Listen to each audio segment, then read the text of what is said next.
শুনুন আপনারা।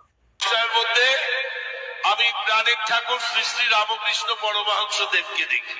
সারদা মা মারা যাওয়ার কিছুদিন আগে বিবেকানন্দের কিছু যারা সতীর্থ বন্ধুদের কাছে, মহারাজদের কাছে বলেছিলেন যে আমার মৃত্যুর পরে আমি কালীঘাট মন্দির দিয়ে তো যাই, কালীঘাট মন্দিরে ওই হরিশ্চারাজিতে ওই কাহাল পেরিয়ে যায়, দিদি এখানে থাকেন, সেই রাস্তাটা ধরে যায়, এখনো ঘাটটা আছে। দিদি বলেছিলেন দক্ষিণেশ্বরে, আমি সেদিন দক্ষিণেশ্বরে কয়েকদিন আগে ইংলিশ সঙ্গে ছিলাম, দক্ষিণেশ্বরে দিদি দিল্লি থেকে ফিরে দক্ষিণেশ্বর ঢুকেছিলেন এবং বলেছিলেন আমার মৃত্যুর এতদিন পরে আমি কালীঘাটের কালীক্ষেত্রে জন্ম নেব, মনুষ্য জন্ম নেব এবং আমি ত্যাগ বিদীক্ষা সামাজিক কর্মকাণ্ডের সঙ্গে রাজনৈতিক কর্মকাণ্ড জড়িয়ে যাব।